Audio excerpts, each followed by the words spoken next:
जरा तसव्वुर करें रेत के मैदान, दूर दूर तक फैले पहाड़ और उनके दरमियान एक ऐसी कौम आबाद है जो बेज़ाहिर लिहाज से तरक्की याफ्ता है। उनके घर पहाड़ों को तराश कर बनाए गए हैं। वो बड़े बड़े सतूनों वाले मोहल्लात में रहते हैं। खजूरों के बागात हैं, नहरें हैं, तिजारत और ताकत मालो दौलत में सबसे आगे हैं। और ये थी कौम समूद। लेकिन उनकी बदकिस्मती ये थी कि उन्होंने अल्लाह को भूलकर दुनिया की चमक दमक में गुम हो जाने को पसंद किया। ऐसी ही कौमों की हिदायत के लिए अल्लाह ताला ने बेशतर पैगंबर भेजे और कौम समूद की तरफ हज़रत सालेह अलैहिस्सलाम को भेजा। कहा जाता है कि हज़रत सालेह खुद ही इस कौम के लोगों में से थे। नेक, इबादत गुजार और नरम दिल थे। कुछ कौम के लोग उनसे बहुत मोहब्बत करते थे, उनकी अकल और फहम के कायल थे। लेकिन जब हज़रत सालेह ने उन्हें तौहीद की तरफ बुलाया, अल्लाह के सिवा किसी और की इबादत से रोका, तो वही लोग जिन्होंने उनकी अक्ल व फहम की तारीफ की थी अब उनके दुश्मन बन चुके थे। इस तरह वो कहने लगे, ऐ सालेह, क्या तू हमें उन खुदाओं की इबादत से रोकना चाहता है जिन्हें हमारे बाप दादा पूजते आए हैं? हज़रत सालेह ने फरमाया, मैं तुम्हें गुमराही से बचाना चाहता हूँ। मैं तुम्हें उस रब की तरफ बुलाना चाहता हूँ जिसने तुम्हें पैदा किया, रिज्क दिया, तुम्हें अकल दी, जमीन पर तुम्हें बसाया और हर नेमत से नवाजा। मगर कौम समूद के कुछ सरदार जो अपने मफादात के खो जाने से डरते थे, हज़रत सालेह को झुटलाते रहे। उन्होंने कहा कि अगर तू सच्चा है तो हमें कोई वाज़िया निशानी या फिर कोई मोजज़ा लाकर दिखा। यूं उन्होंने अपनी ही तरफ से कहा कि वो सामने खड़े पहाड़ से हमारे लिए एक जिंदा ऊँटनी निकालो और जो जिंदा हो और हामला भी हो, फिर हम तुम्हें मान लेंगे कि तुम सच्चे पैगंबर हो अल्लाह की तरफ से। ये सरासर कुफर पर मुबनी साजिश थी ताकि हज़रत सालेह को शर्मिंदा किया जा सके। मगर हज़रत सालेह ने अल्लाह ताला से दुआ की और फिर वो लम्हा आया जब पहाड़ में से ज़लज़ले जैसी आवाज़ें आने लगी। यूं ज़मीन थरथराई और लोगों की आंखों के सामने एक अजीम ऊँटनी नमूदार हुई। ये कोई जादू न था, ये अल्लाह की तरफ से मोजज़ा था। कुछ इस तरह कौम समूद के लोग हैरान रह गए। ऊँटनी न सिर्फ जिंदा थी बल्कि खूबसूरत और हामला भी थी।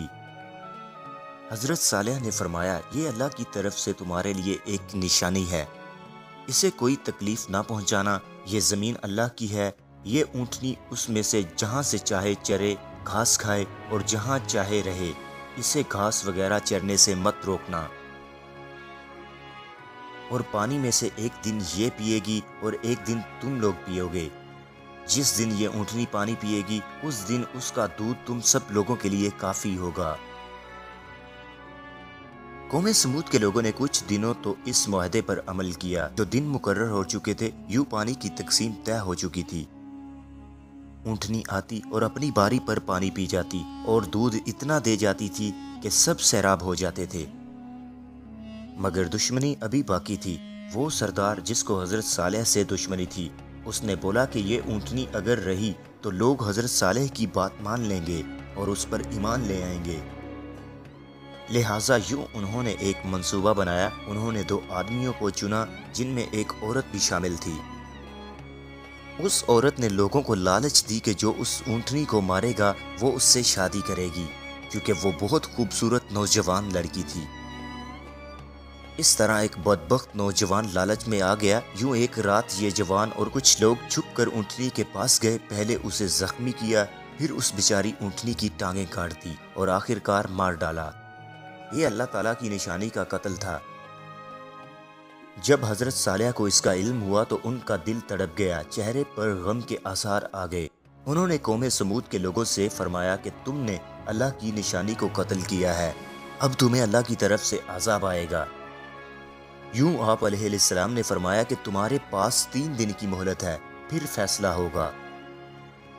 इस पर कौम समूद ने आपका मजाक उड़ाया और हंसने लगे और कहने लगे, ऐ सालेह, लाओ अपना अजाब जरा हम भी देखें।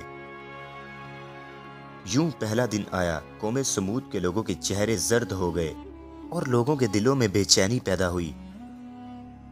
फिर दूसरा दिन आया, चेहरे सुर्ख हो गए, जमीन में हल्की लर्जिश महसूस होने लगी। फिर आया तीसरा दिन, आसमान पर काले बादल छा गए, एक जोरदार चीख सुनाई दी اور زمین کانپنے لگی اور ایک خوفناک زلزلہ آیا۔ یوں قوم سمود کا سب کچھ تباہ ہو گیا۔ عظیم محلات اور شان و شوکت والے محل وغیرہ سب زمین بوس ہو گیا۔ پھلوں کے لدے اور بھرے باغات، دولت و نصرت سب مٹی میں مل گئے۔ یوں کہا جاتا ہے کہ قوم سمود کے لوگ اپنی ہی گھروں میں اوندھے پڑے تھے، مردہ، بے جان اور عبرت کا نشان بنے۔ اللہ تعالیٰ نے حضرت صالح اور ایمان والے چند لوگوں کو بچا لیا۔ پھر جب حضرت صالح نے مڑ کر اپنی قوم کی لاشوں کو دیکھا اور فرمایا کہ اے میری قوم، میں نے تمہیں نصیحت کی تھی، تمہیں ڈرایا تھا، مگر تم نے سچ کو جھٹلا دیا۔